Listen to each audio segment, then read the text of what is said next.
Avant de commencer l'histoire, dites-nous d'où vous regardez en laissant un commentaire ci-dessous. Si vous appréciez cette vidéo, n'oubliez pas de liker et de vous abonner. Passez une merveilleuse journée. Profitez de l'histoire, tout le monde.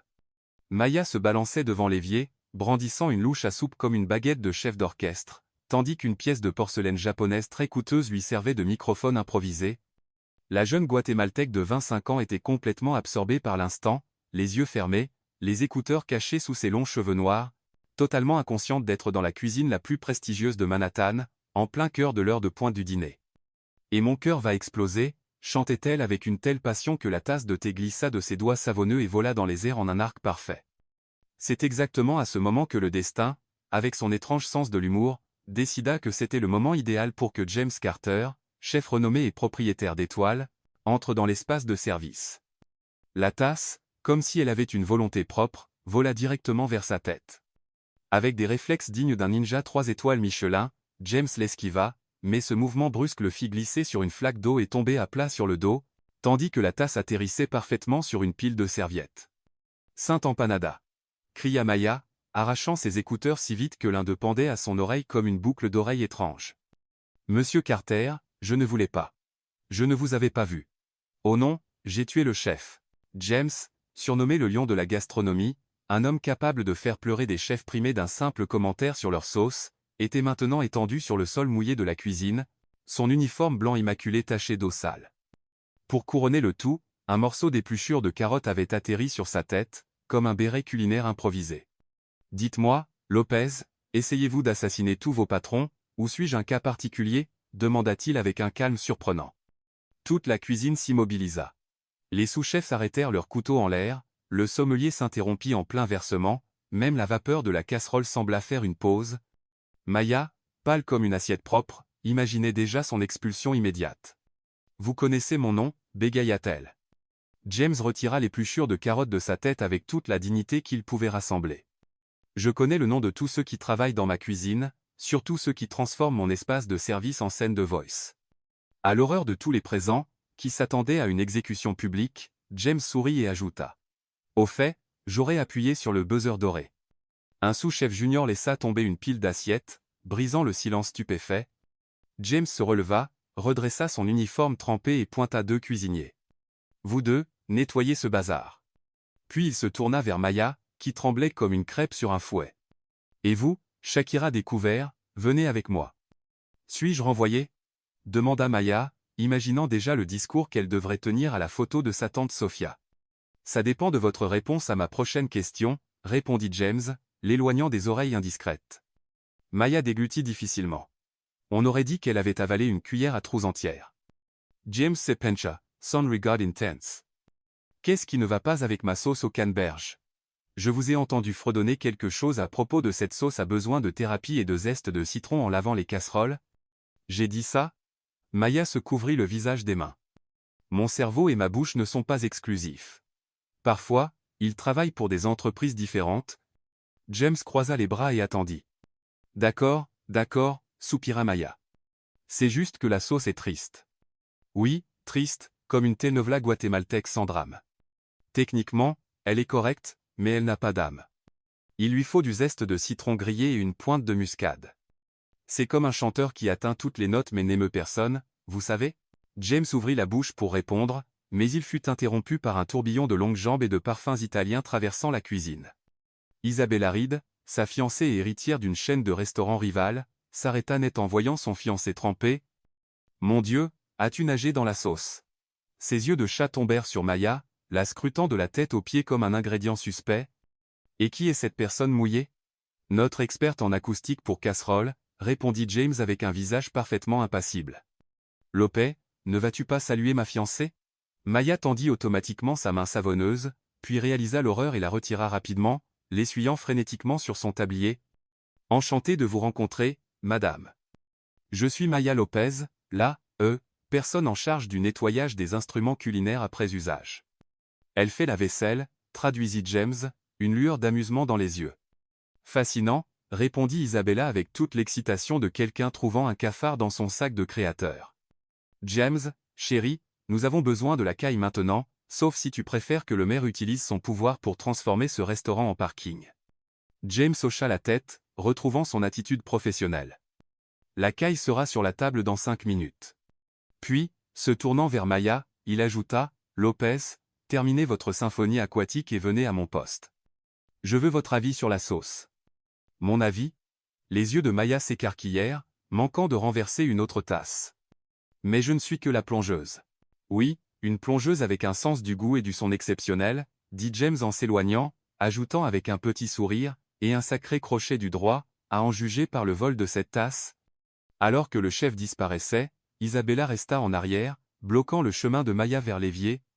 Je ne sais pas quel genre de numéro tu essaies de faire, ma chère, mais garde tes talents pour le bar karaoké local et reste loin de mon fiancé, dit-elle à voix basse, aussi tranchante qu'un couteau bien aiguisé. Maya, qui avait généralement le courage d'un poids en situation de confrontation, sentit quelque chose remuer en elle, peut être l'esprit de sa tante Sofia, la légendaire chef guatémaltèque. Je suis juste ici pour travailler, Madame Reed, mais si le chef Carter demande mon avis professionnel sur l'acoustique des bulles de savon, qui suis-je pour refuser? Isabella plissa les yeux. Tu ne tiendras pas une semaine, petite guatémaltèque. Techniquement, ça fait déjà 2 mois que je suis ici, répondit Maya avec un sourire, se surprenant elle-même. Ça doit être l'odeur de mon savon à vaisselle qui fait revenir les critiques gastronomiques. Alors qu'Isabella s'éloignait comme si elle défilait sur un podium à Milan, Maya se précipita vers son évier, s'y appuyant et respirant comme si elle venait de courir un marathon. Et, tante Sofia, dans quoi me suis-je embarquée? Murmura-t-elle à la photo glissée parmi les produits de nettoyage, une femme élégante tenant un prix culinaire. J'ai attiré l'attention du chef plus vite que prévu par ton plan. Sur la petite radio de la cuisine, l'animateur annonça, et maintenant, Dreaming Song de Celia Cruz. Maya sourit, attrapant à nouveau sa tasse microphone. C'est ton signe, Tia.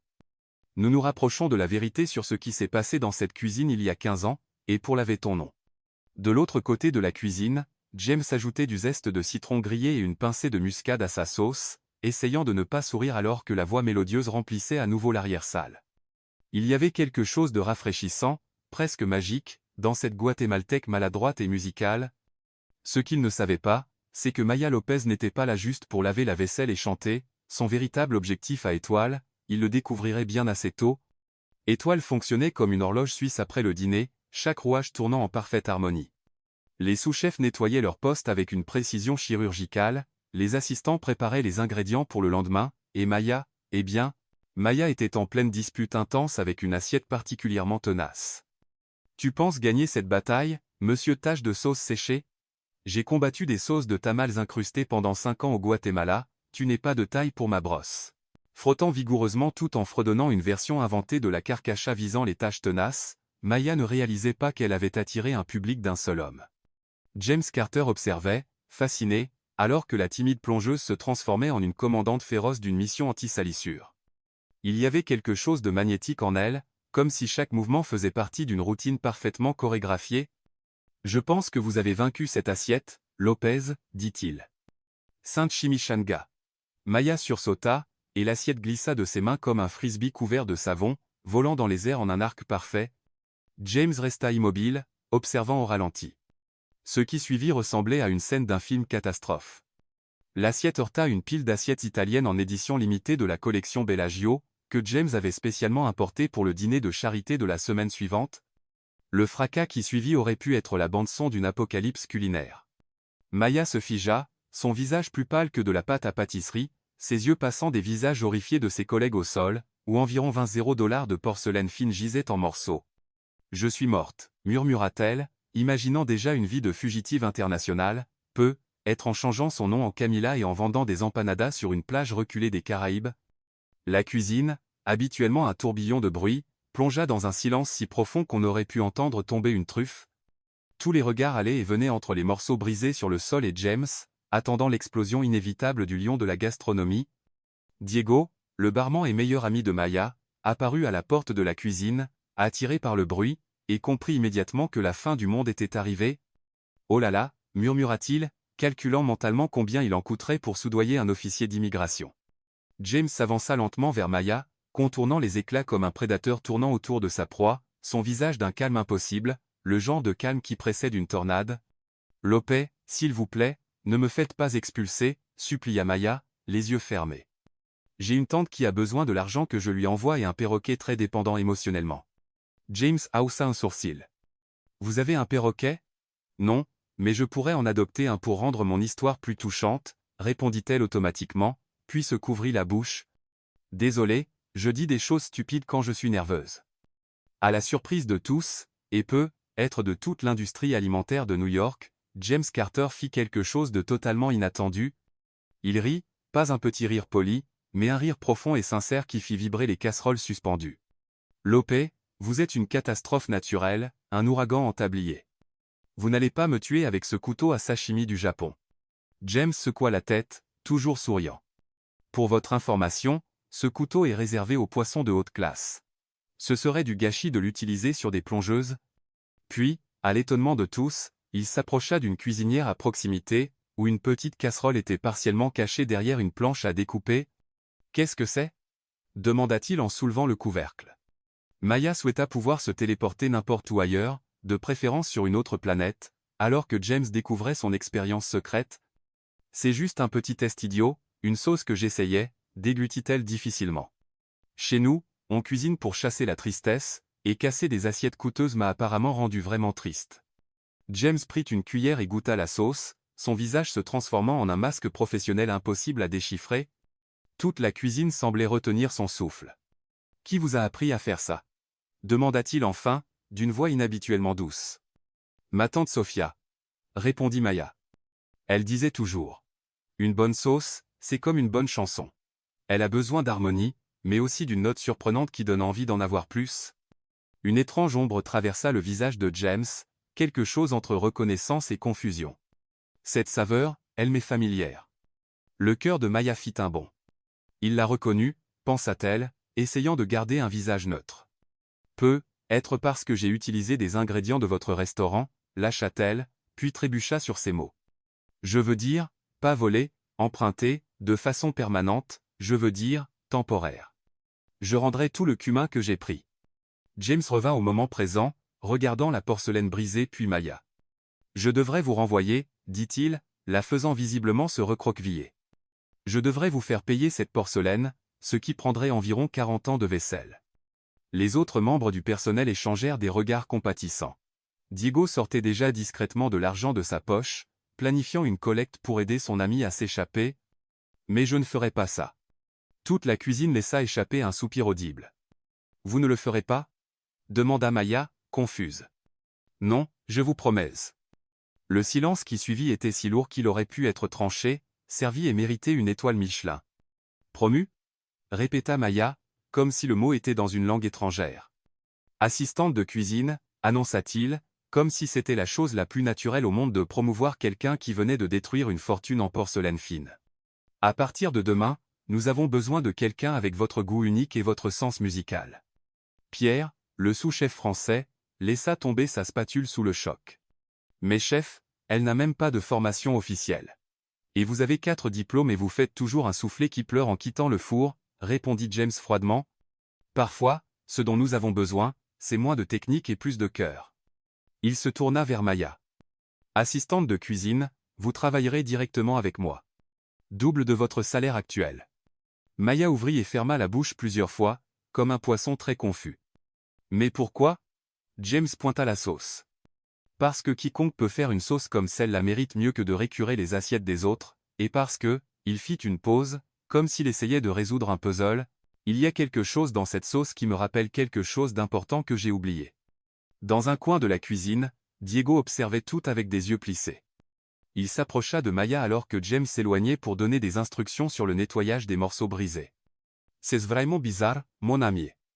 Il promeut la catastrophe ambulante en assistant après que tu as presque démoli la moitié de la cuisine. Quelque chose ne sent pas bon, et ce n'est pas le fromage bleu dans le frigo. Maya haussa les épaules, encore un peu étourdi. Peut-être qu'il s'est cogné la tête quand il est tombé hier. Ou peut-être, Diego regarda autour de lui et baissa la voix, qu'il sait qui est ta tante. Un frisson parcourut l'échine de Maya. C'est impossible. Il était bien trop jeune quand c'est arrivé, et son nom n'apparaît dans aucun registre ici. J'ai vérifié. Fais juste attention, Maya. Tu es venu ici pour laver la vaisselle et enquêter, pas pour te rapprocher du lion. C'est jouer avec le feu. De l'eau, En fait, corrigea-t-elle, montrant ses mains ridées. Mais ne t'inquiète pas. Je sais exactement ce que je fais. À ce moment précis, James regardait les images de sécurité sur son téléphone. Maya lavant la vaisselle tout en chantant. Il y avait quelque chose de captivant chez elle, quelque chose au-delà de la voix bien accordée ou du talent culinaire caché, quelque chose de familier et de nouveau à la fois. Les chefs se frottent à la tempe. Cette sauce, ce goût, ramenait un souvenir lointain, un fantôme culinaire qu'il ne pouvait pas tout à fait identifier. De l'autre côté de la ville, dans un petit appartement à Queens, une femme âgée répondit au téléphone, souriant en entendant la voix nerveuse et excitée de sa nièce. « Tia Sophia, tu ne vas pas le croire. Je suis dedans. Le chef m'a promue assistante après avoir goûté ta sauce secrète, mais il y a quelque chose d'étrange. Il a dit qu'il reconnaissait le goût. » Bien sûr qu'il l'a reconnu, Mija, dit Doña Sofia avec un sourire plein de fierté et de détermination. Cette sauce est le secret que ton père m'a volé. Il y a 15 ans. C'est la preuve dont nous avions besoin. Maya serra le téléphone fort, ressentant le poids de la mission familiale. Et maintenant? Maintenant, tu es exactement là où nous avons besoin que tu sois. La recette n'était que le début.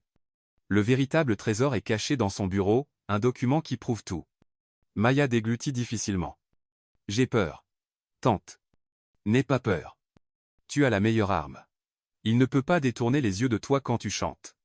Utilise ça. À Étoile, le personnel nettoyait les derniers dégâts, discutant de la promotion inattendue. Dans toute cette confusion, personne ne remarqua quand James revint goûter la sauce mystérieuse une fois de plus, comme quelqu'un essayant de se souvenir d'une mélodie à moitié oubliée. Oui, il y avait quelque chose dans cette sauce, quelque chose qui ramenait des souvenirs sombres de la culpabilité de son père, quelque chose de dangereux et de délicieux à la fois, comme Maya Lopez elle-même. Amusons-nous un peu avec ceux qui ne lisent que les commentaires, tapez pizza dans les commentaires, seuls ceux qui ont lu jusqu'ici comprendront. Revenons maintenant à l'histoire. La nouvelle de la promotion de Maya Lopez, la plongeuse chantante, se répandit dans Étoile comme de la graisse chaude dans une poêle. En moins de 24 heures, l'histoire avait été assaisonnée de spéculations, frite dans des théories du complot et servie avec une généreuse portion de jalousie. Elle doit être de sa famille, murmura une serveuse.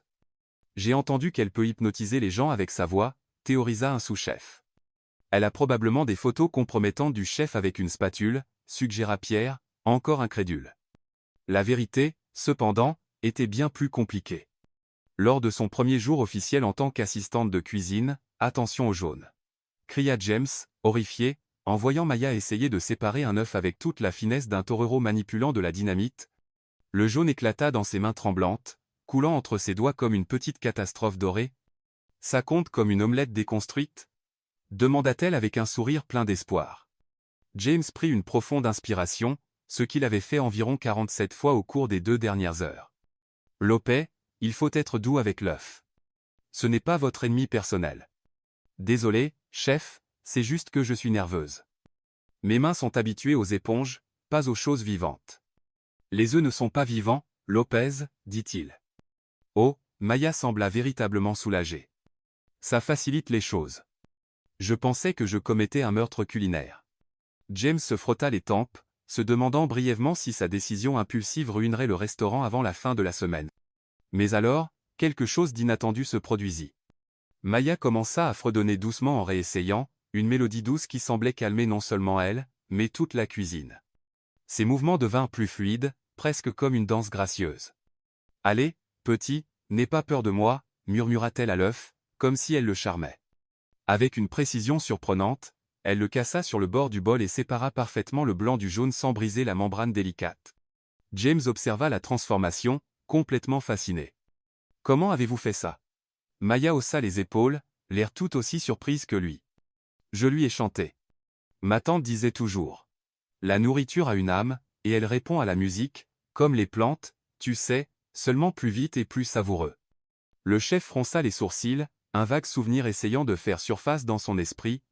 Ça me rappelle quelque chose que mon père a dit un jour à propos d'un chef qui. Il s'arrêta, secouant la tête. Peu importe. Continuez avec les œufs. Nous en avons besoin de 30 séparés pour le menu d'aujourd'hui.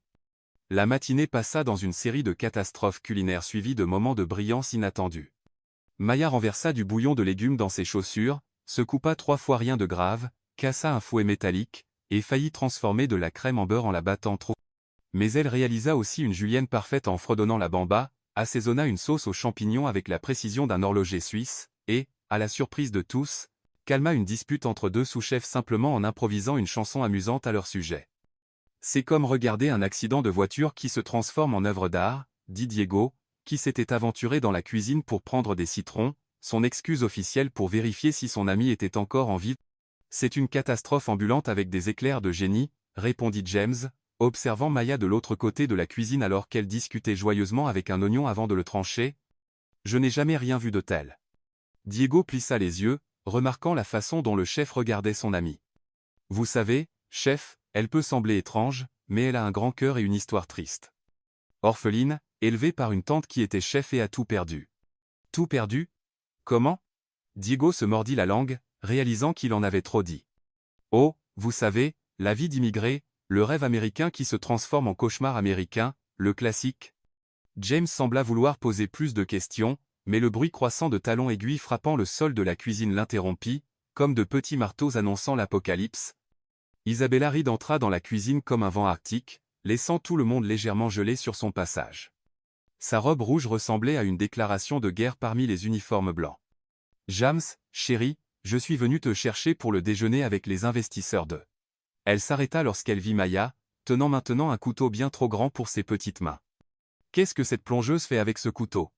Essayer d'assassiner la cuisine italienne? » James intervint rapidement, se positionnant entre les deux femmes comme un arbitre dans un combat qui n'avait pas encore commencé mais promettait d'être sanglant. « Isabella, voici Maya Lopez, ma nouvelle assistante de cuisine. » La température de la cuisine sembla chuter de 10 degrés. « Tu es quoi? Assistante de cuisine ?» répéta-t-il avec un ton calme qui contrastait avec la tempête d'émotion sur le visage de sa fiancée. Elle a un palais exceptionnel et une approche inhabituelle de la cuisine. Isabella observa Maya de haut en bas, comme si elle inspectait un produit avarié au marché. Assistante de cuisine? Elle? La fille qui lavait la vaisselle, celle qui, hier, ne pouvait pas distinguer ta veste Armani d'un torchon? Eh bien, en sa défense, dit James avec une touche d'humour, ce sont tous deux faits de tissu et couvrent des choses. Isabella n'hérite pas. Son regard revint sur Maya, qui souriait nerveusement, tenant toujours le couteau surdimensionné comme une baguette magique particulièrement dangereuse. Et que pense Pierre de cette promotion fulgurante? Comme invoqué par le diable lui-même, Pierre apparut à leur côté, sa moustache française tremblant d'une indignation à peine contenue. Madame Reed, je respecte les décisions du chef, même lorsqu'elles semblent avoir été prises sous l'influence de champignons non approuvés par la FDA. Merci, Pierre, dit James sèchement. Votre loyauté est, comme toujours, touchante. Sentant la tension monter, Maya fit ce qu'elle faisait toujours dans les situations inconfortables. Elle commença à parler sans s'arrêter. Vous savez, Madame Reed, je suis tout aussi surprise par cette promotion que vous. Je veux dire, hier, je parlais à des éponges, et aujourd'hui, je coupe des choses qui coûtent plus cher que mon loyer. C'est comme une de ces histoires de relooking, vous savez, comme Cendrillon, sauf qu'au lieu d'une pantoufle de verre, j'ai un tablier taché de sauce, et au lieu d'une marraine fée, j'ai Diego là, qui, d'ailleurs, fait les meilleurs cocktails de la ville, mais ne dit à personne qu'il ajoute une poudre secrète que je pense être un additif illégal, pas que j'accuse, qui que ce soit. De quoi que ce soit. Lopez, respirez, dit James, essayant de ne pas rire. Isabella s'approcha de Maya, son parfum coûteux envahissant l'espace personnel de la jeune femme comme une armée conquérante. Écoute, ma chère, je ne sais pas quel genre de jeu tu joues, mais je connais les femmes comme toi. Tu arrives avec tes sourires et tes histoires tristes, prétendant être innocente tout en planifiant chaque mouvement. En fait, je suis nul en maths, interrompit Maya. J'ai échoué 3 fois. Ma tante disait que je pouvais rater le comptage des grains de riz. Isabella plissa les yeux. James peut être temporairement enchanté, mais je gère 6 restaurants, ma chère. Je reconnais une opportuniste quand j'en vois une. Maya déglutit difficilement, goûtant un mélange amer de peur et d'indignation croissante. Cette femme ne l'insultait pas seulement. Elle insultait indirectement sa tante Sophia, et tout ce qu'elles avaient traversé. Avec tout le respect que je vous dois, Madame Reed, je veux juste une chance de travailler et d'apprendre, et être laver moins de casseroles, parce que mes mains ont déjà plus de rides qu'un vieux bulldog. James fit un pas en avant, son expression se durcissant. Isabella. Ciao Sophie. La décision est la mienne, et elle est définitive. Lopez fait maintenant partie de l'équipe créative. Équipe créative? Isabella et Pierre laissèrent échapper un hoquet en chœur. Exactement, confirma James. En fait, je déjeunerai ici aujourd'hui. J'ai besoin de travailler sur le nouveau menu avec mon assistante. Le feu dans les yeux d'Isabella aurait facilement pu remplacer le four industriel. James, les investisseurs attendent. Présente mes excuses. Dis-leur que je suis en pleine révolution culinaire. Isabella ajusta son sac à main coûteux sous son bras, comme une guerrière ajustant son bouclier. Très bien. Fais ce que tu veux. Tu es le génie ici. Elle se tourna pour partir, mais en passant près de Maya, son bras accidentellement heurta le bol de sauce que Maya préparait. Le bol vacilla dangereusement, menaçant de se renverser sur le sol immaculé. Avec des réflexes qui la surprirent elle-même, Maya attrapa le bol, sauvant la sauce mais envoyant une bonne quantité en un arc parfait qui atterrit directement sur la robe rouge d'Isabella, créant une tache qui ressemblait étrangement à la carte du Guatemala. Le silence qui suivit était si épais qu'il aurait pu être servi comme dessert. « Ma robe Valentino !» cria Isabella, regardant la tache comme si Maya venait de poignarder son premier-né. Techniquement, la sauce coûte plus cher au gramme que le tissu, remarqua James, incapable de retenir un sourire. Vas-y, Rhys, James, trouve ça amusant, mais cette personne, cause chaos et destruction depuis qu'elle est arrivée. D'abord tes assiettes en porcelaine, maintenant ma robe. Qu'est-ce qui va suivre, tout le restaurant? James surprit tout le monde, surtout Maya, en posant une main protectrice sur son épaule. Ce qui va suivre, Isabella, ce sont les meilleures critiques que ce restaurant ait jamais reçues. L'OP a quelque chose qu'on ne peut pas enseigner. L'intuition et la passion, des choses qui nous ont manqué dernièrement. Le regard qu'Isabella lança à Maya aurait pu geler l'enfer lui-même. Tu regretteras ça, chérie, et quant à toi, elle pointa un doigt parfaitement manucuré vers Maya, ce n'est pas fini. Après la sortie dramatique d'Isabella, la cuisine resta silencieuse pendant quelques instants, jusqu'à ce que Diego laisse échapper un sifflement discret.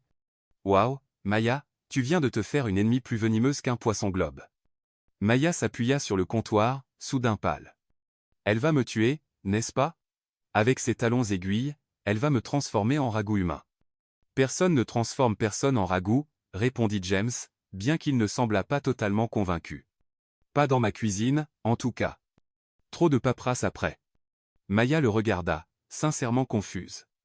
Pourquoi me défendez-vous, chef? Je viens de ruiner la robe de votre fiancé après avoir cassé vos assiettes coûteuses. La plupart des patrons m'auraient jeté par la fenêtre à ce stade, et nous sommes au 12e étage. James devint sérieux, ses yeux fixés sur les siens. Parce que lorsque vous fredonnez en cuisinant, je vois quelque chose que j'avais oublié. La joie, la passion, l'amour pour ce que nous faisons ici. Il pointa la sauce, toujours dans le bol. Cette sauce que vous avez faite, elle me rappelle quelque chose d'important, une dette non payée. Le cœur de Maya fit un bond. Elle se rapprochait de son objectif. Quel genre de dette? Mais James s'était déjà détourné, reprenant son rôle habituel de chef exigeant. Oubliez. Tcha. Nous avons du travail, et vous devez apprendre à utiliser ce couteau avant de décapiter quelqu'un, de préférence pas ma fiancée, aussi tentant que cela puisse être en ce moment. Le reste de la journée fut un tourbillon d'activités. Maya apprit plus sur la cuisine au cours des 6 heures suivantes qu'au cours des 6 derniers mois. James était un professeur strict mais patient, soulignant les erreurs sans être dur et célébrant discrètement ses petites victoires. Ce qui surprit le plus la jeune Guatémaltèque, c'est qu'il écoutait réellement lorsqu'elle suggérait des changements ou des ajouts au plat classique. Et si on ajoutait une touche de muscade ici? Suggéra-t-elle timidement en préparant une sauce pour les viandes. De la muscade avec de la viande rouge? Pierre semblait sur le point de faire une crise cardiaque. Blasphème culinaire. Mais James réfléchit un instant, puis hocha la tête. Essayez, juste une pincée. Le résultat fut si surprenant que même Pierre dut admettre, à contre-cœur, comme un vrai Français face à une cuisine étrangère, ce n'est pas complètement terrible. À la fin du service, alors que l'équipe nettoyait leur poste, James appela Maya dans son bureau. Son cœur battait la chamade. Elle allait enfin entrer dans l'endroit où sa tante croyait que la preuve dont elles avaient besoin était cachée. Le bureau était élégant et minimaliste, avec des étagères remplies de livres de cuisine et quelques photos encadrées. Maya essaya de ne pas être trop évidente en scrutant chaque centimètre de l'espace, cherchant quelque chose de familier. Et puis elle le vit, sur le mur derrière le bureau, partiellement caché par des prix et des certificats, une vieille photographie.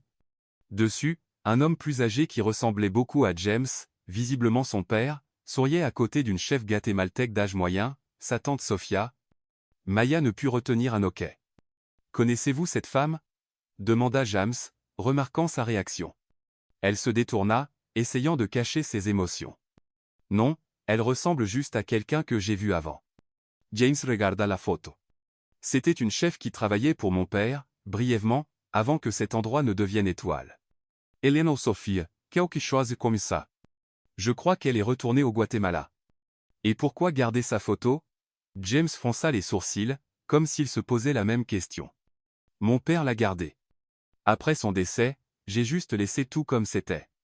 Il y avait plus à cette histoire, Maya le sentait, mais avant qu'elle ne puisse poser d'autres questions, James repassa en mode professionnel. Lopez, je veux que vous travailliez avec moi sur le nouveau menu.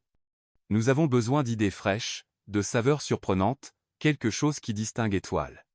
Maya cligna des yeux plusieurs fois. Moi? Mais je ne suis qu'une ancienne plongeuse promue il y a littéralement 12 heures. Exactement.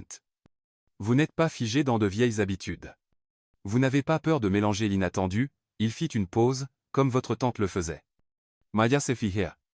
Ma tante? Vous avez dit qu'elle était chef, non? Qu'elle vous a appris pour la sauce. Oh, c'est vrai, Maya rit nervosement. Chef à la maison. Vous savez. Elle était douée pour la cuisine guatémaltèque réconfortante, rien de sophistiqué. James ne semblait pas totalement convaincu mais n'insista pas. Eh bien, je veux que vous apportiez cet esprit ici, de la nourriture qui raconte des histoires, qui émeut les gens. Pouvez-vous le faire? Maya déglutit difficilement, pensant à sa situation. On l'invitait à aider à concevoir le menu de l'homme que sa famille avait juré de faire tomber. En même temps, cela lui donnait accès à tout ce dont elle avait besoin pour découvrir. Sa tante avait raison, elle était exactement là où elle devait être. Je peux essayer, chef.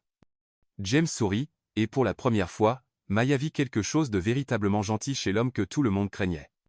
Soupa. Commencez à réfléchir à des idées. Je veux brainstormer demain. En quittant le bureau, Maya sentit le poids de ce qu'elle faisait. D'un côté, il y avait sa mission, la revanche de sa tante, la justice qui devait être rendue. De l'autre, il y avait James, qui ne semblait pas être le méchant qu'elle pensait, et cette incroyable opportunité dont la plupart des chefs rêveraient. Dans le hall, Diego l'attendait. « Alors, as-tu vu quelque chose ?»« Oui, » répondit Maya, distraite. Une photo d'elle avec son père, exactement comme elle l'avait dit. « Et le document ? » ?»« Pas encore. J'ai besoin de plus de temps. » Diego étudia le visage de son ami. « Es-tu sûr de vouloir continuer avec ça, Maya? Tu sembles différente. Que veux-tu dire? Je ne sais pas, comme si tu commençais à vraiment aimer cet endroit. » Maya ajusta son sac sur son épaule, évitant ses yeux. « Je joue juste mon rôle, comme convenu.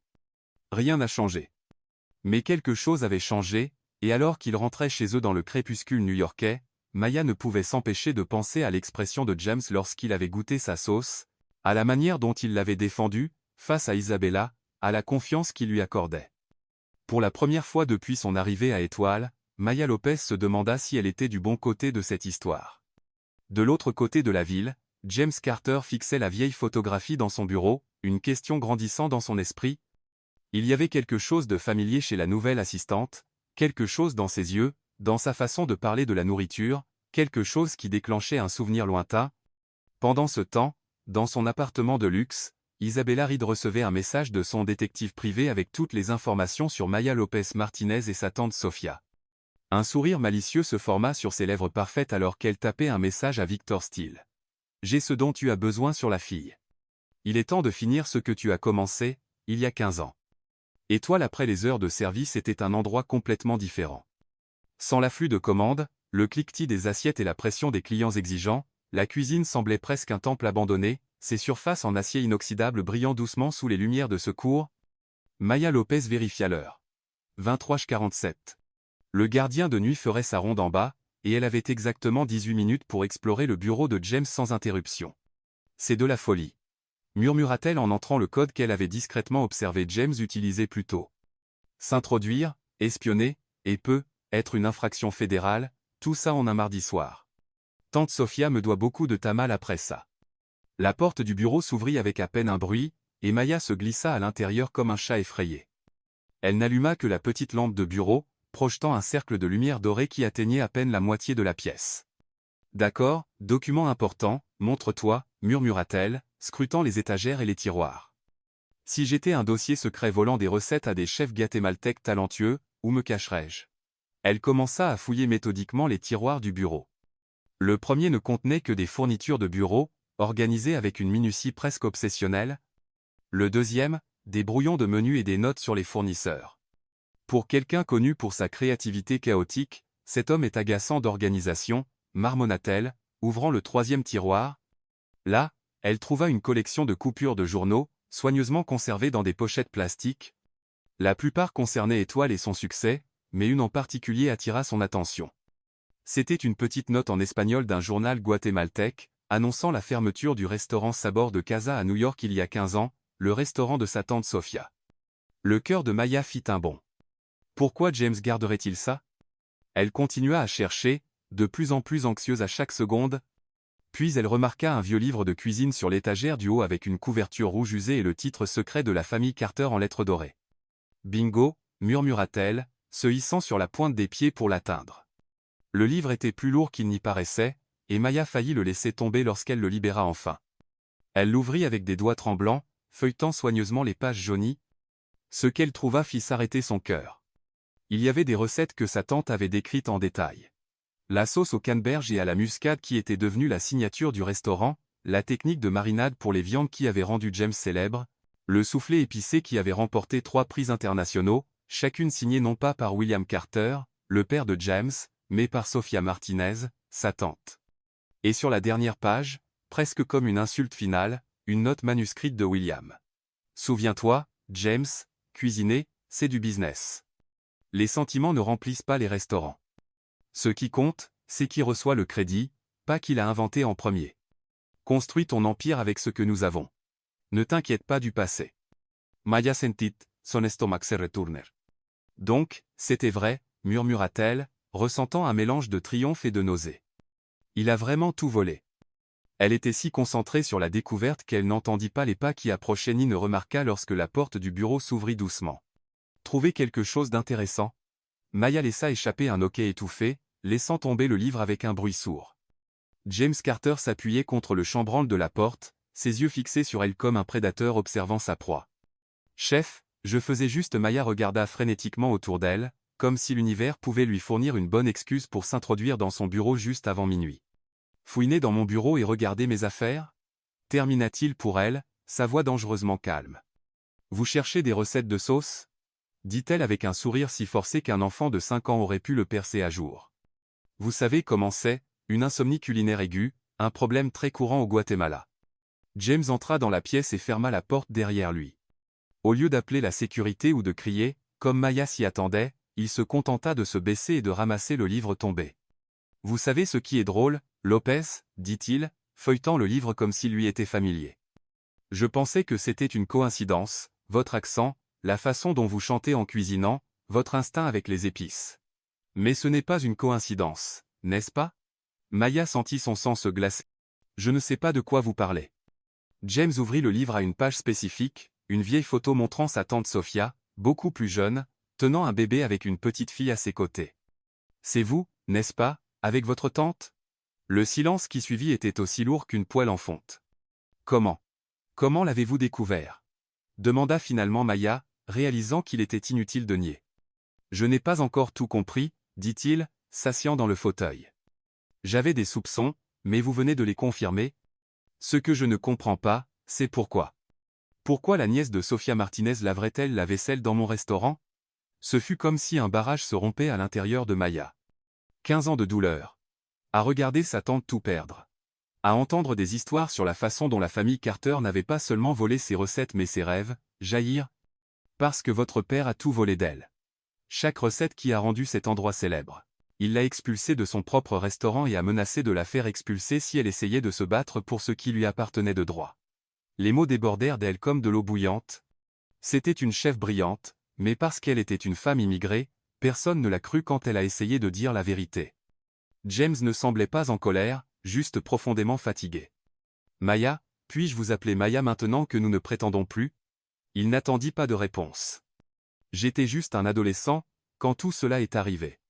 Mon père disait toujours que Sofia n'était qu'une employée qui avait essayé de voler les secrets de la famille quand elle est partie pour ouvrir son propre établissement.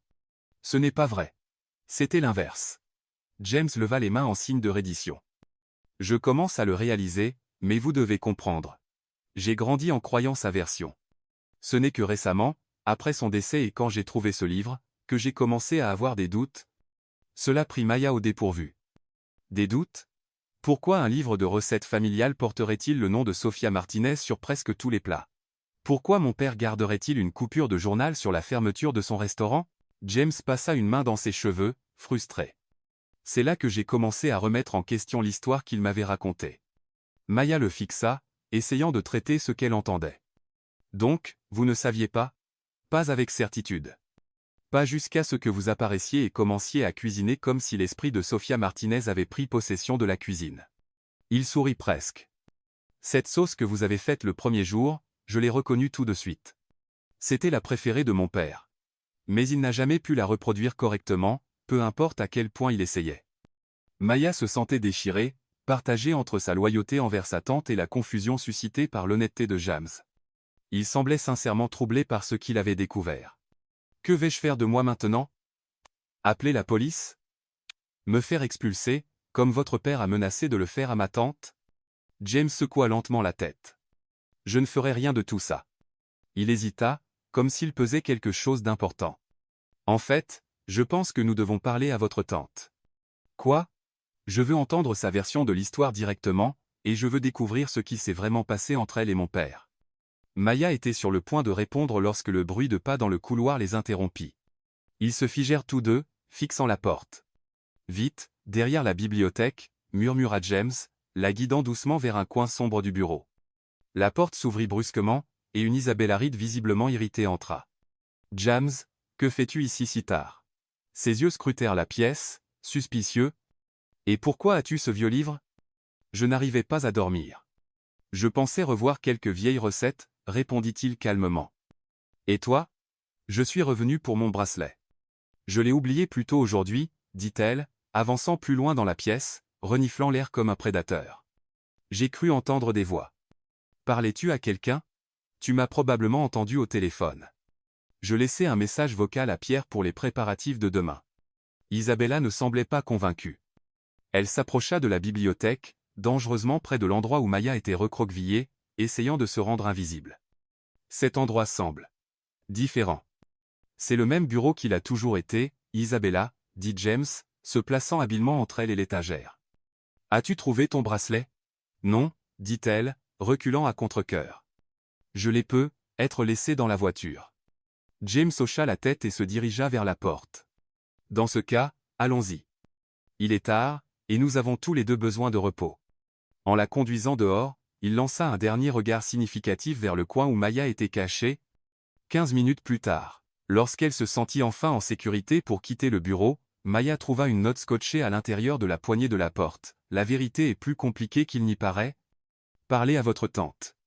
Amenez-la au restaurant après la fermeture demain. Pour l'instant, que cela reste entre nous.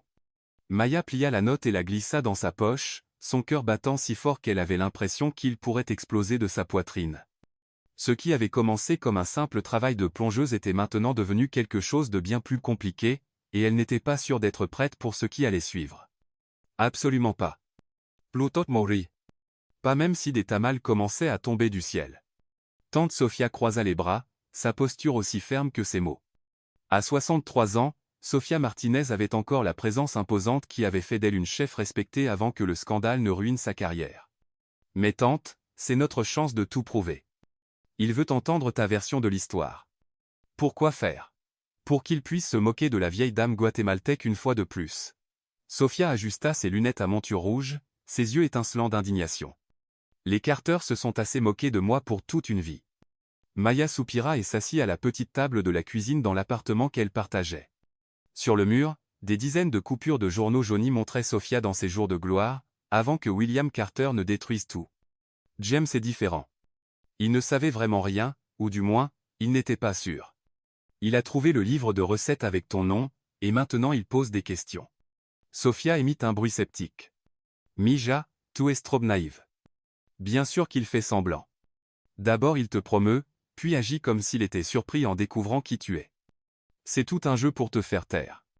Mais s'il est sincère? Et s'il voulait vraiment réparer ce que son père a fait? Sofia s'assit enfin, étudiant le visage de sa nièce de près.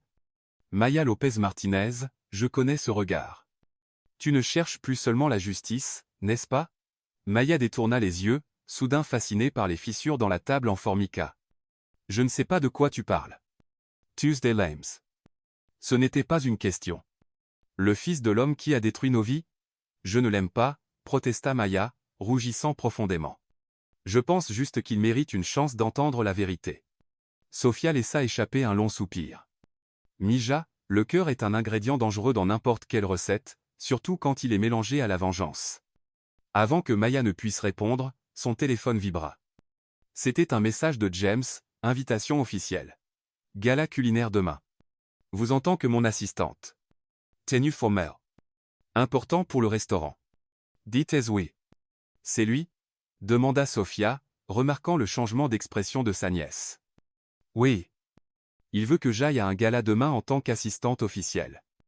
Un éclat calculateur illumina les yeux de Sofia. Le gala annuel de l'association culinaire? Tout le monde sera là. Critiques, chefs, la presse.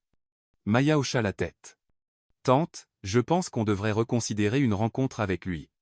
Oui, acquiesça Sofia, surprenant sa nièce, mais pas demain. D'abord, tu vas à ce gala la tête haute, comme une vraie Martinez. Montre-leur à tous que tu as ta place dans ce monde autant qu'eux. Les yeux de Maya s'écarquillèrent. Es-tu folle? Je n'ai rien apporté. Je ne sais même pas comment me comporter dans ce genre d'événement. Je vais ressembler à une taupe maladroite parmi des paons. Sofia se leva avec une détermination renouvelée. Les taupes creusent des tunnels, Mija, et c'est exactement ce que tu vas faire, creuser un tunnel jusqu'à la vérité. Le lendemain, l'appartement de Maya se transforma en un centre improvisé d'opérations esthétiques. Diego avait amené sa cousine Lucia, une maquilleuse d'un petit théâtre off-Broadway, et son ami Carlos, qui travaillait dans une boutique de location de robes à Queens. Mon Dieu, femme, tes cheveux ont plus de nœuds qu'un filet de pêcheur. Se plaignit Lucia, luttant avec une brosse dans les cheveux sauvages de Maya.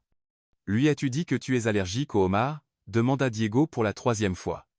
Parce que la dernière fois que tu as mangé des fruits de mer, ton visage a gonflé comme un ballon de fête. Diego, elle ne va rien manger, s'exclama Carlos, ajustant la robe bleu-vert qu'il avait sortie en douce de la boutique. Elle sera trop occupée à être glamour et mystérieuse. Maya observa sa transformation dans le miroir, reconnaissant à peine la femme qui émergeait de cette session de beauté improvisée. Lorsqu'elle fut enfin prête, même tante Sofia resta sans voix pendant un moment. « Mija, tu ressembles à ta mère. » C'était le plus grand compliment qu'elle pouvait recevoir. L'hôtel Grand Luxe scintillait comme un bijou dans la nuit de Manhattan, rempli de célébrités culinaires et de mondains plus affamés de connexion que de nourriture. Maya entra nerveusement, se sentant comme une imposteur dans sa robe empruntée. James se tenait à l'entrée, frappant dans son smoking, et pendant un moment gênant, il ne la reconnut pas. « Je cherche mon assistante. Maya Lopez. L'avez-vous vue? » Il s'arrêta, ses yeux s'élargissant comiquement. « Lopé ?» Surprise, marmonna-t-elle, mal à l'aise. Il s'avère qu'il y a une femme cachée sous toute cette sauce et cette farine. James sembla sincèrement impressionné. Vous êtes différente. Différente dans le sens bien, ou différente dans le sens qui a laissé la plongeuse entrer à la fête? Il sourit et lui offrit son bras.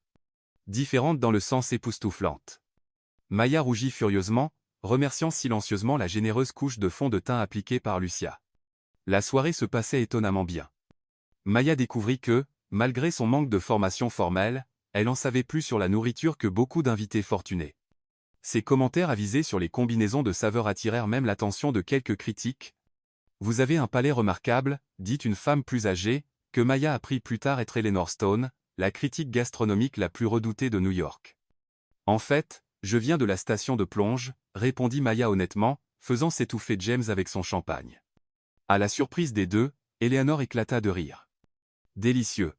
Enfin quelqu'un sans prétention dans ce nid de vipères. » Tout se passait parfaitement, presque trop beau pour être vrai. C'est alors qu'Isabella Reed entra dans la salle, éblouissante dans une robe rouge qui semblait peinte sur son corps. Isabella se dirigea vers eux comme une torpille haut de gamme. « James, chéri », sa voix était mielleuse mais empoisonnée alors qu'elle embrassait le chef, puis se tourna vers Maya avec un sourire acéré. Et l'assistante musicale, quelle surprise de vous voir ici. Je l'ai invitée en tant qu'assistante professionnelle, expliqua James, tendu. Bien sûr, ronronna Isabella. Et quel travail merveilleux elle fait. James n'a pas arrêté de parler de combien vous êtes inspirante. Il y avait quelque chose de dangereux dans la manière dont elle insistait sur ce dernier mot. Mademoiselle Reed, je faisais juste Isabella, s'il vous plaît. Nous sommes pratiquement de la famille, n'est-ce pas? Isabella s'approcha, prétendant ajuster quelque chose sur la robe de Maya mais murmurant à son oreille, famille de menteurs. Maya se fijea. Que savait-elle? Le moment fut interrompu par l'arrivée d'un homme grand avec des cheveux gris parfaitement coiffés et un sourire aussi répété qu'un numéro de Broadway. James Carter, l'homme du moment. James se tendit visiblement. Victor, je ne m'attendais pas à vous voir ici. Oh, je ne raterai pas une chance de voir le grand James Carter montrer ses nouveaux talents. Les yeux de Victor se posèrent sur Maya, l'inspectant comme un produit au marché. Et qui est cette charmante jeune femme? Maya Lopez, mon assistante de cuisine, répondit James sèchement. Victor Steele, dit l'homme, tendant la main, ses yeux ne quittant jamais les siens. Ancien partenaire du père de James, actuel propriétaire de Maison Victor, et, sans fausse modestie, le seul chef qui ait jamais rendu James nerveux en cuisine. Maya serra sa main, ressentant quelque chose de désagréable dans ce contact. Enchanté de vous rencontrer. Tout le plaisir est pour moi, mademoiselle Lopez. Isabella observa l'échange avec un intérêt calculé, puis, comme par accident, elle renversa son verre de vin rouge directement sur la robe d'Eleanor Stone alors que la critique passait à côté. « Oh, mon Dieu !» s'exclama Isabella avec une fausse alarme. Quel gâchis! Eleanor, connue pour son tempérament ardent, se retourna furieuse. Votre robe rouge ira bien avec le vin sur votre visage si c'était intentionnel. C'était un accident. Isabella regarda Maya avec une panique théâtrale. Maya, ma chère, vous travaillez dans le nettoyage. Pouvez-vous aider? Et avant que quiconque ne puisse réagir, Isabella poussa Maya en avant, la faisant trébucher et renverser le plateau de boisson qu'un serveur portait, directement sur la robe très coûteuse d'Eleanor. Le silence qui suivit fut total. Les photographes de l'événement tournèrent leurs objectifs à l'unisson, capturant le moment parfait d'humiliation publique. Je suis tellement désolé, bégaya Maya, horrifiée. C'était un accident, Eleanor semblait prête à transformer Maya en bouillon. Petite catastrophe ambulante, regardez ce que vous avez fait à mon Valentino. James tenta d'intervenir. Eleanor, s'il vous plaît, c'était clairement un accident causé par votre petit amateur. Coupa Eleanor. J'ai toujours su que votre restaurant était en déclin, Carter, mais amener une plongeuse à un événement comme celui-ci est un nouveau record. Maya sentit toutes ses insécurités et ses doutes sur sa place dans ce monde se concrétiser à chaque mot. Elle était sur le point de s'enfuir lorsque quelque chose d'extraordinaire se produisit. Sans réfléchir, elle commença à chanter, pas fort, pas pour attirer l'attention, mais doucement, un psaume d'excuses improvisé utilisant la même mélodie qu'elle utilisait pour calmer les assiettes récalcitrantes à l'évier. Sa voix, pleine d'émotion, avait une qualité brute et authentique qui fit s'arrêter et écouter ceux autour d'elle. Pardonnez-moi pour la robe tachée, c'était une erreur d'inattention. Cela aurait pu être évité, mais le destin a eu son mot à dire aujourd'hui. La simplicité et la sincérité de la chanson improvisée prirent Eleanor par surprise. Elle regarda Maya, comme si elle observait une licorne chanter un opéra. Quand Maya termina, il eut un moment de silence stupéfait avant qu'Eleanor ne laisse échapper un rire étonnamment chaleureux. Eh bien, c'est certainement l'excuse la plus originale que j'ai jamais reçue. Elle ajusta ses lunettes, étudiant Maya avec un nouvel intérêt. Vous êtes une créature particulière, n'est-ce pas? Seulement quand je suis nerveuse, heureuse, ou juste en train d'exister, répondit Maya, un peu trop honnête pour son propre bien. À la surprise de tous, Eleanor sourit. James, cette assistante est une bouffée d'air frais. Gardez-la près de vous, et peut-être que je reconsidérais cette critique négative que je planifiais. Alors qu'Eleanor s'éloignait pour changer de vêtements, Isabella semblait avoir avalé un citron entier. Comment est-ce possible? Siffla-t-elle à James. Elle était censée être humiliée. Peut-être parce que, contrairement à certaines personnes, elle a quelque chose que l'argent ne peut pas acheter, Isabella, répondit-il froidement. L'authenticité. Victor, qui avait observé la scène avec un intérêt clinique, s'approcha de Maya pendant que James discutait avec Isabella. Impressionnant, mademoiselle Lopez, ou devrais-je dire mademoiselle Martinez, Maya pâlit. Comment?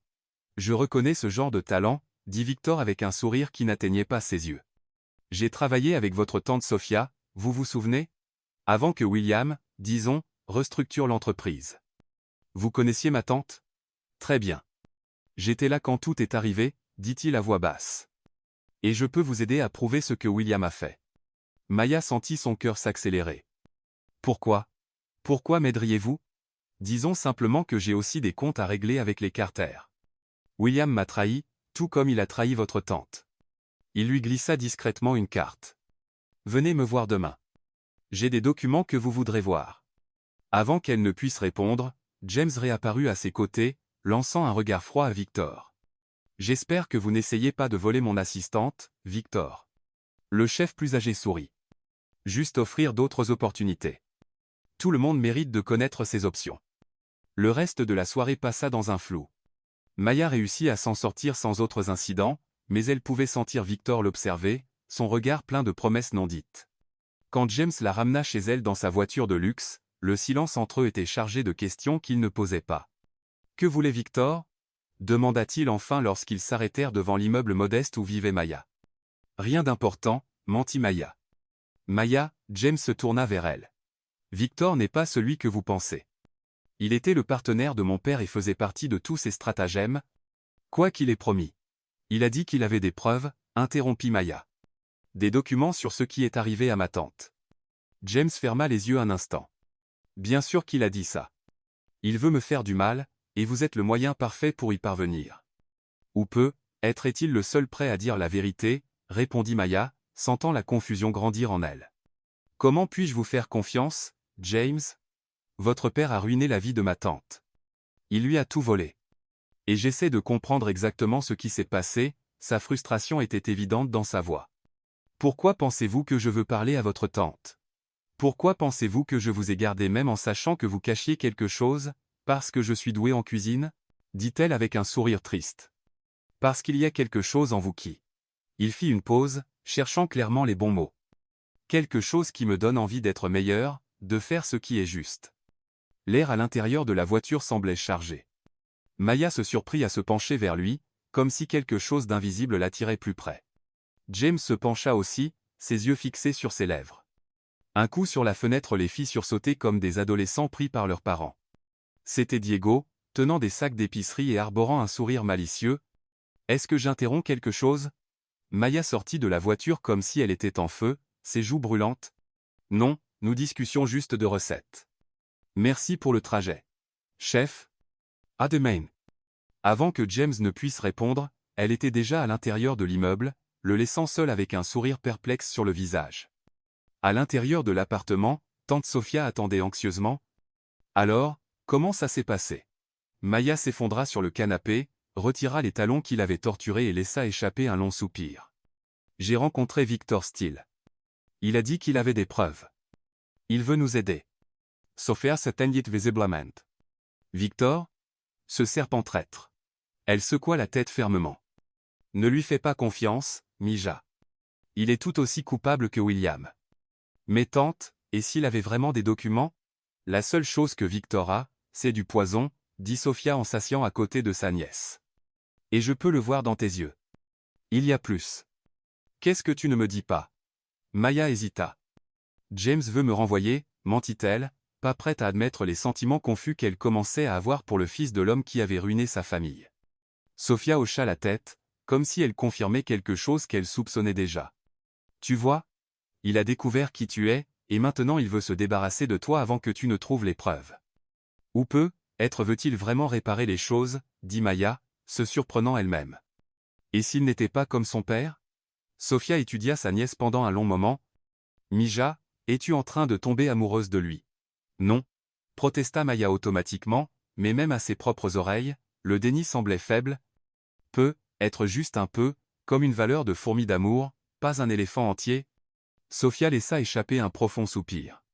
Le cœur est l'ingrédient le plus dangereux dans n'importe quelle recette, Maya, surtout quand il est mélangé à la vengeance et à la justice.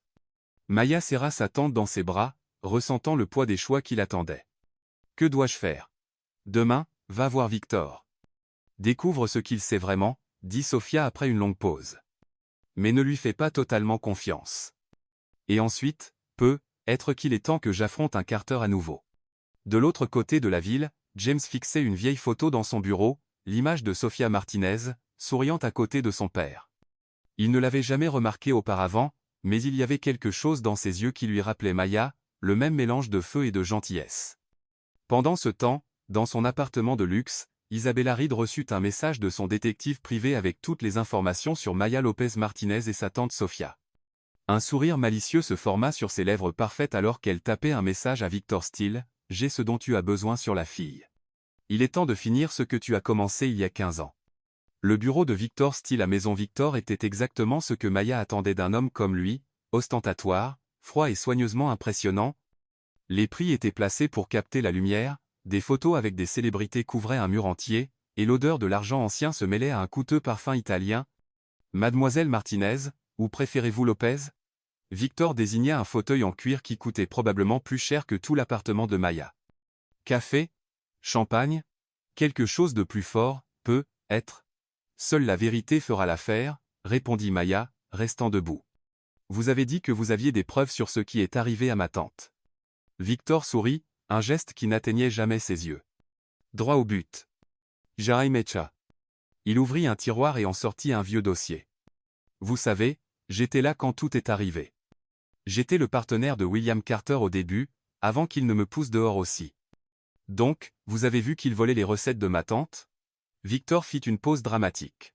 « Je n'ai pas seulement vu, ma chère. J'ai aidé. » Maya eut l'impression que le sol s'effondrait sous ses pieds. « Que voulez-vous dire ? Les affaires sont les affaires. William voulait les recettes de Sofia. Je voulais une plus grande part. Nous avons conclu un marché. » Il haussa les épaules, comme s'il parlait d'échanger des cartes, pas de détruire la vie de quelqu'un. Bien sûr, il m'a trahi aussi. Les Carter sont comme ça. C'est dans leur sang. Pourquoi me dites-vous ça? Pourquoi m'aider maintenant? Victor s'approcha, son parfum coûteux presque étouffant. Disons simplement que j'ai une proposition pour vous, Maya, une qui nous bénéficierait à tous les deux. Il ouvrit le dossier, révélant de vieux documents, des contrats originaux signés par Sofia, des notes de William sur la façon d'utiliser ses recettes, même une lettre menaçante, avertissant qu'elle serait expulsée, si elle essayait de se battre. Ce sont les preuves dont nous avions besoin, murmura Maya, les yeux écarquillés. Ce sont les preuves que j'ai, corrigea Victor.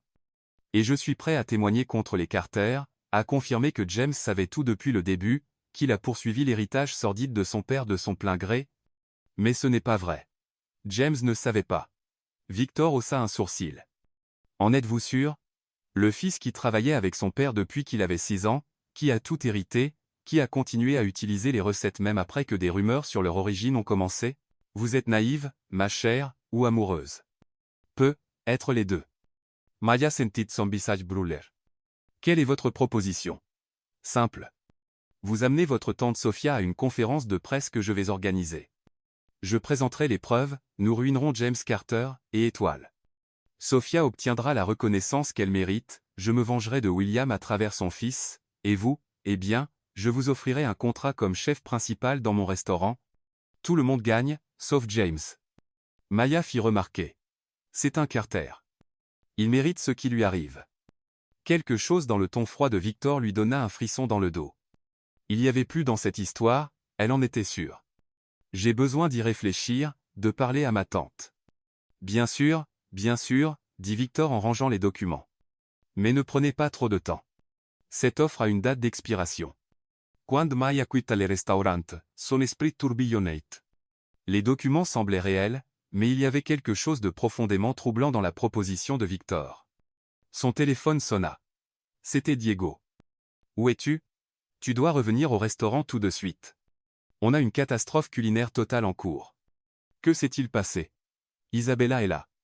Elle vient d'annoncer ses fiançailles avec James devant tout le monde. Maya sentit comme un coup de poing dans l'estomac. Des fiançailles? Oui, elle s'est pointée avec une énorme bague, a appelé la presse, tout le tralala. James a l'air d'un poisson hors de l'eau essayant de respirer. Diego baisa la voix. Et ce n'est pas tout. Elle a dit au reporter que vous deux aviez une liaison et qu'il a décidé de faire ce qui est juste en restant avec elle. Le monde de Maya se mit à tourner. J'arrive. À Étoile, le chaos régnait. Photographes, journalistes et invités curieux emplissaient la salle à manger principale. Au centre, Isabella rayonnait dans une robe blanche, s'accrochant au bras de James. Il semblait clairement mal à l'aise.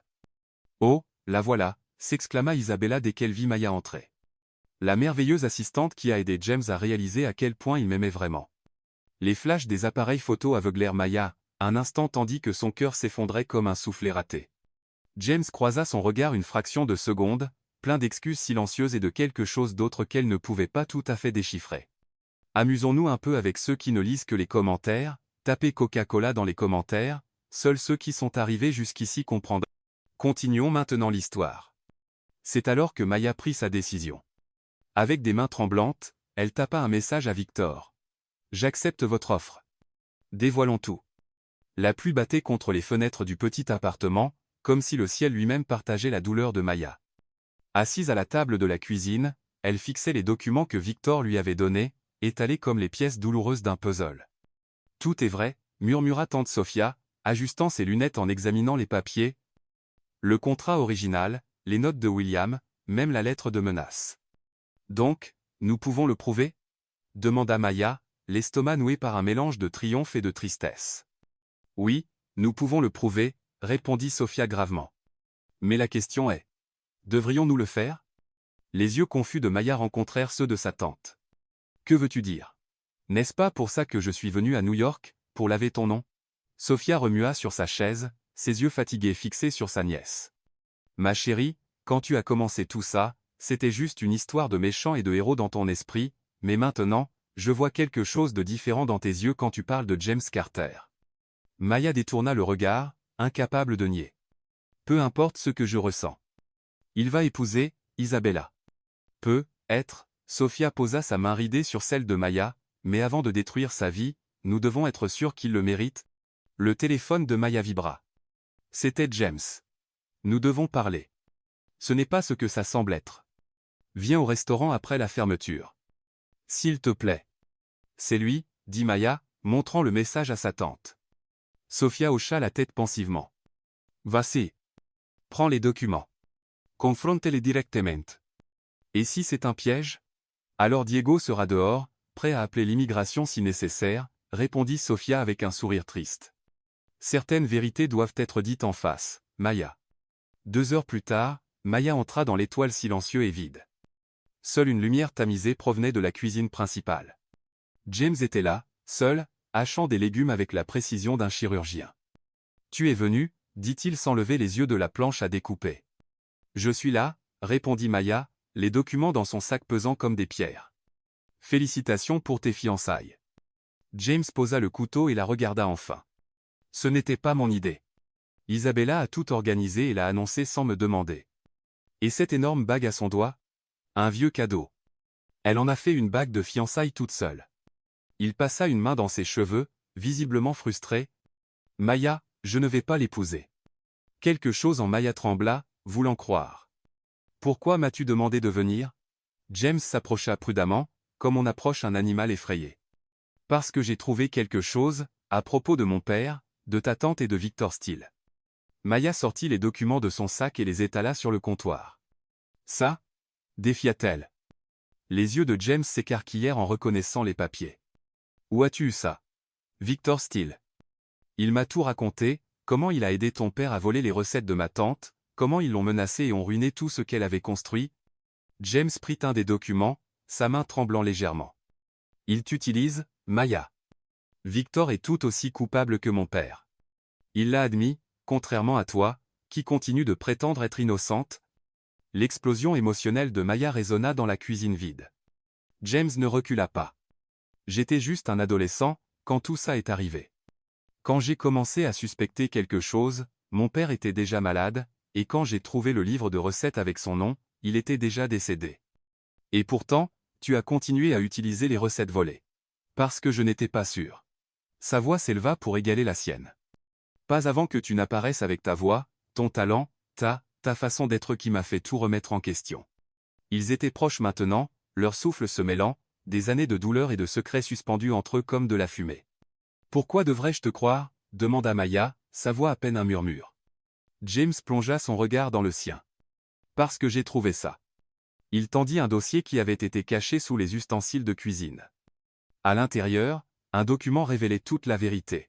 Victor n'était pas juste un complice. Il était le cerveau derrière le plan contre Sofia. Victor voulait qu'elle soit écartée dès le début, expliqua James. Mon père a été manipulé autant que ta tante. Avant que Maya ne puisse digérer ce qu'il venait de dire, la porte de la cuisine s'ouvrit brusquement. Quelle scène touchante, la voix tranchante d'Isabella coupe à l'air, le chef et sa plongeuse, complotant dans le dos de la fiancée. La confrontation fut interrompue par le téléphone de James qui vibrait avec insistance. Quand il répondit, son expression passa de la surprise à la détermination. « Je comprends. J'y serai ?» Isabella croisa les bras, impatiente. « Quoi encore ?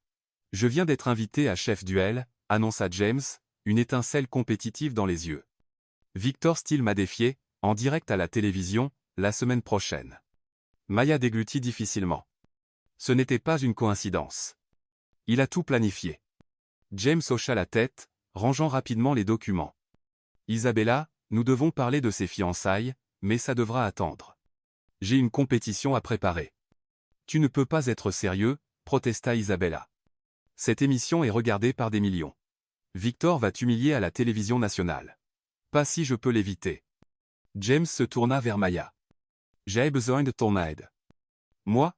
Demanda Maya, alors qu'Isabella laissait échapper un rire moqueur. Ton assistante ? Celle qui complote avec Victor dans ton dos ? James et Maya échangèrent des regards surpris. Comment sais-tu tout ça ? Demanda Maya. Le sourire d'Isabella était glacial. Ma chère, rien ne se passe dans cette ville sans que je le sache, surtout quand il s'agit de mon restaurant. Ton restaurant ? James fronça les sourcils.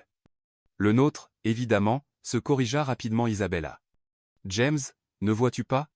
Elle et Victor travaillent ensemble pour te détruire. Maya s'avança, faisant face à Isabella pour la première fois.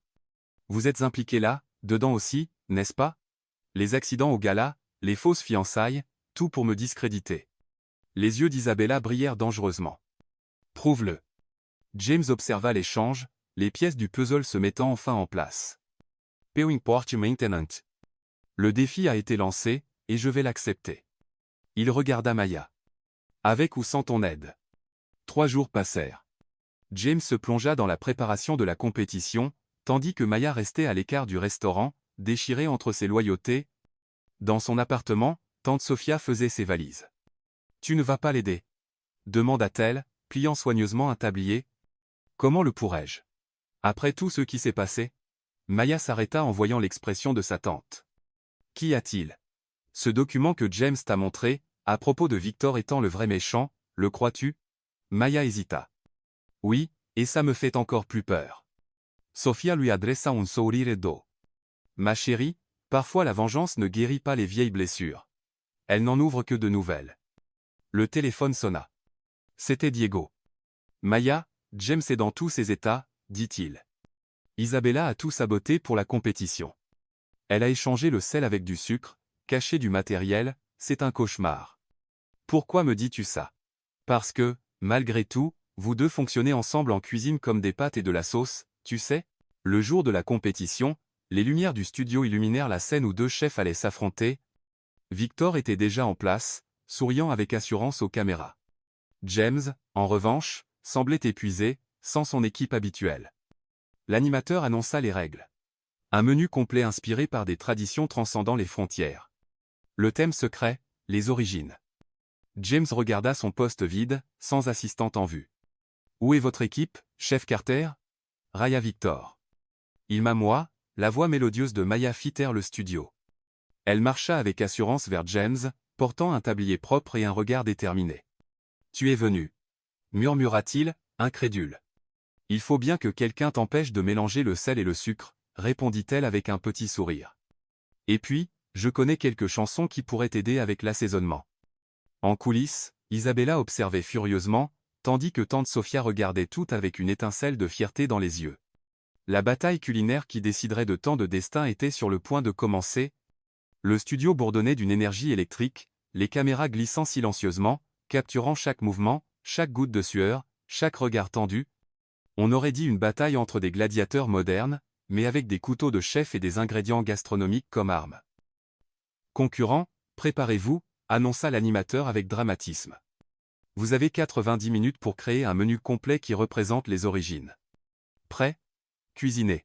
James et Maya se déplacèrent à leur poste avec l'harmonie de danseurs ayant répété pendant des années, pas des jours. Ils coupaient, elle assaisonnait. Ils flambaient, elle goûtait, un duo culinaire discret interrompu seulement par de brèves instructions chuchotées.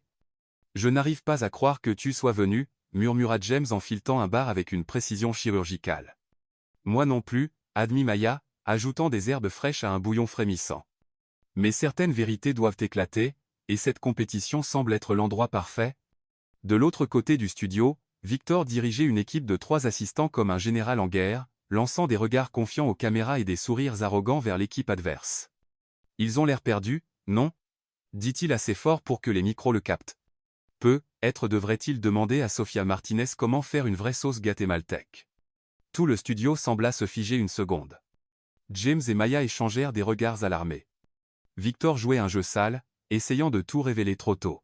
« Il essaie de nous déstabiliser », murmura James. « Concentre-toi sur le menu. » Maya hocha la tête, bien que ses mains tremblaient légèrement. C'est alors qu'elle commença à fredonner doucement, une mélodie douce qui ramena peu à peu son calme. James sourit, étrangement réconforté par la simple mélodie. Pendant ce temps, en coulisses, Diego guidait discrètement tante Sofia vers une place spéciale dans le public, juste dans le champ de vision de James et Maya. « Êtes-vous sûr de ça, Madame Sofia » demanda-t-il, inquiet. « Absolument » répondit-elle, s'asseyant avec dignité. « Il est temps pour la vérité, Diego. Toute la vérité. » De retour au poste, la compétition s'intensifiait. Victor présenta des plats techniquement impeccables. Des coquilles Saint-Jacques caramélisées à la sauce safran, un risotto parfait, de l'agneau avec une réduction de vin primé. James et Maya répondirent avec des plats qui racontaient des histoires, un ceviche mêlant des techniques guatémaltèques et françaises, un ragoût rendant hommage à la fois à New York et à Antigua, un dessert combinant des textures surprenantes avec des saveurs réconfortantes. « Il nous faut quelque chose de plus impressionnant pour le plat principal », murmura James, inquiet. « Quelque chose qui raconte toute l'histoire. » C'est alors que Maya vit sa tante dans le public. Sofia sourit doucement et fit un petit geste, comme si elle ajoutait de la muscade à une recette. Le cœur de Maya s'emballa. « La sauce secrète » murmura-t-elle. « Celle que ta famille a volée à ma tante. »« Maya, non. » Elle toucha son bras doucement. « Refaisons-la ensemble, correctement, la version originale, avec ma touche et la tienne, une réconciliation sous forme de sauce. » Alors qu'il travaillait sur la sauce révolutionnaire, Isabella glissa discrètement en coulisses avec un sourire malicieux. Elle se dirigea vers les commandes de température du four, mais Diego, qui l'observait de près, se planta sur son chemin. « Vous cherchez les toilettes, Madame Reed ? C'est de l'autre côté. » Dans les dernières minutes frénétiques, Victor, confiant en sa victoire, se prépara pour son dernier éclat. Quand l'animateur s'approcha pour une brève interview, il sourit aux caméras. Ce menu représente la tradition et l'évolution. Certains chefs, il regarda James avec insistance, ne respectent pas les origines des recettes. Ils prennent ce qui ne leur appartient pas. Les caméras capturèrent l'expression sombre de James et les yeux alarmés de Maya. C'est alors que Sofia Martinez se leva dans le public, attirant l'attention de tous. « Parlez-nous plus du respect des origines, Victor, dit-elle, sa voix, bien que vieillie, portant une autorité qui fit taire tout le studio. Peut-être devriez-vous expliquer comment vous et William Carter m'avez volé, comment vous avez suggéré que je serais menacé d'expulsion. Victor Polite visiblement. Sofia, que fais-tu ici? Les caméras pivotèrent sauvagement, capturant le drame inattendu. L'animateur, sentant l'or télévisuel, s'approcha de Sofia. « Madame, voulez-vous expliquer ces accusations ?» Sofia marcha jusqu'au centre du studio, entre les 2 postes de cuisine. « Avec plaisir. Je suis Sofia Martinez, la véritable créatrice des recettes qui ont rendu Étoile célèbre. » Dans un mouvement qui choqua tout le monde, James quitta son poste et rejoignit Sofia. « C'est vrai », confirma-t-il, son visage montrant une honnêteté brute. « Mon père a volé ces recettes, et moi, sans le savoir pleinement, j'ai continué à les utiliser. » Le studio éclata en murmures choqués. Victor tenta d'interrompre. « Il ment. C'était son idée depuis le début.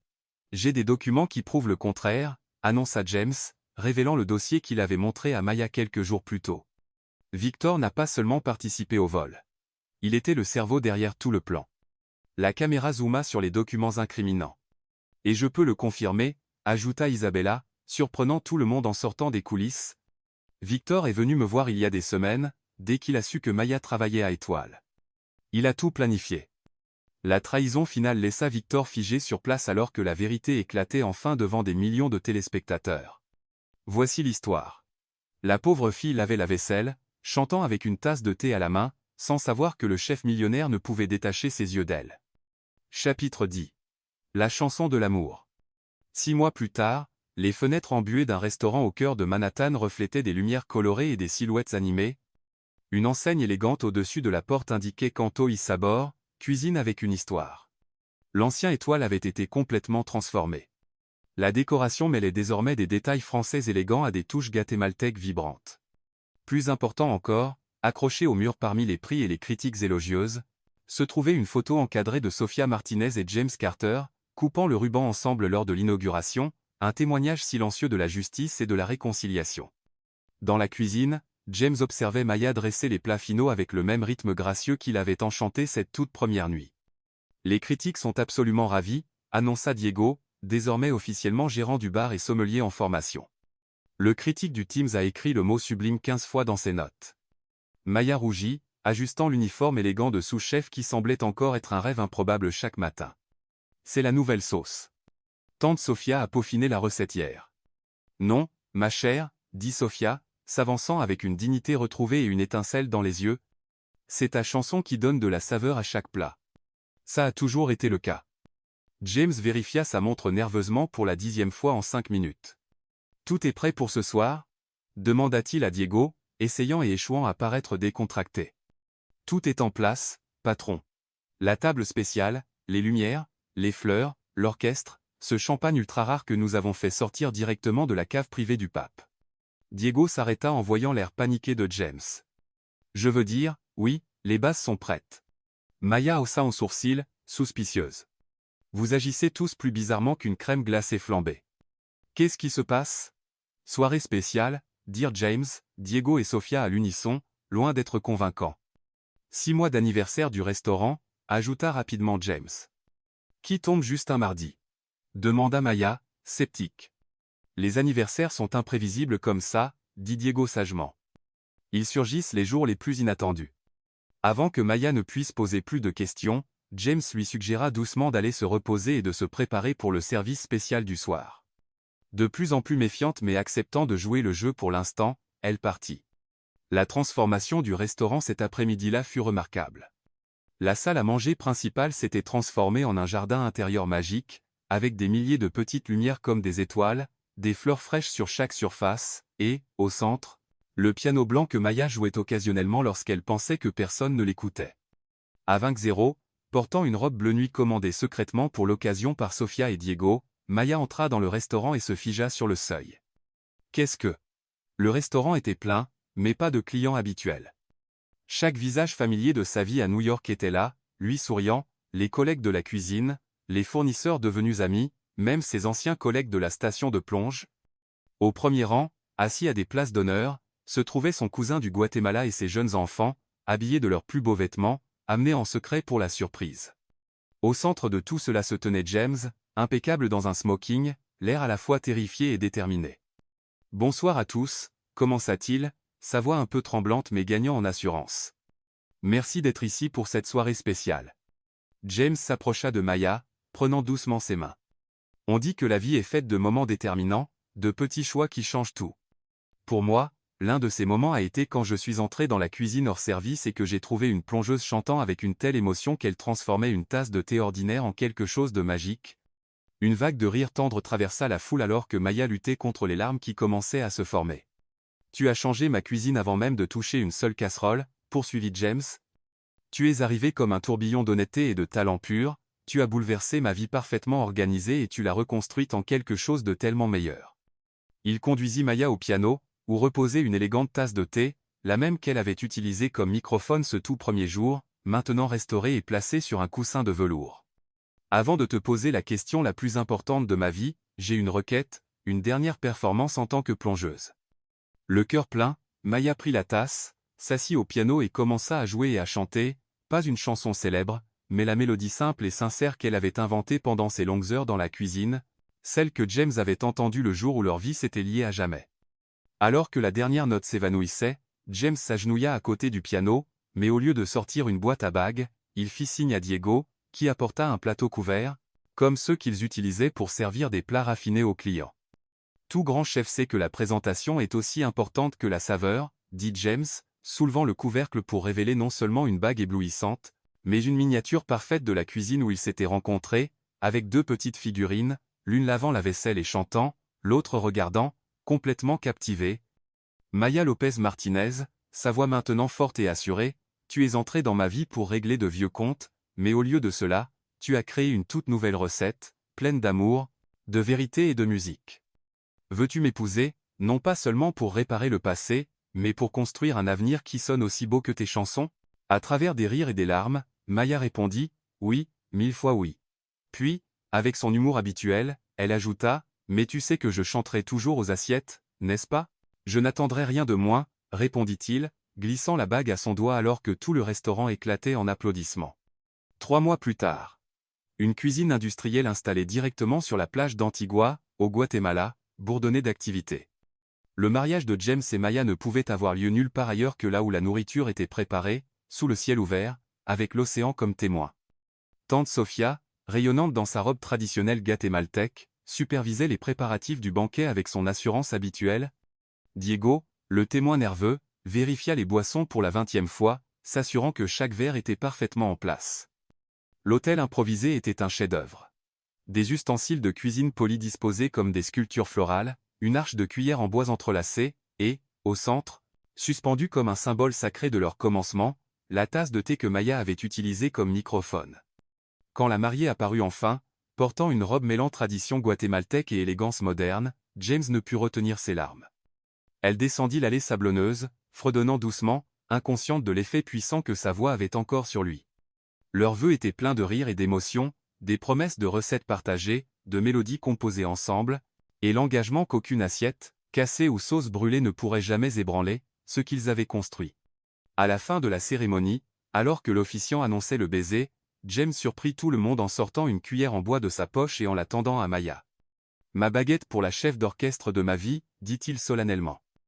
Maya prit la cuillère et, la brandissant comme une véritable maestra, les guida dans le baiser parfait, rempli d'amour, d'honnêteté et d'une touche d'humour, tout comme la recette unique qu'ils avaient créée ensemble. Alors que les invités faisaient la fête tard dans la nuit avec de la musique, une nourriture incroyable et des histoires partagées, Sofia regardait le couple danser sous les étoiles. « La meilleure revanche, murmura-t-elle à Diego, c'est une vie bien vécue. Et peut être une bonne sauce. Et un chef millionnaire qui ne peut pas détacher ses yeux d'elle, ajouta Diego avec un clin d'œil.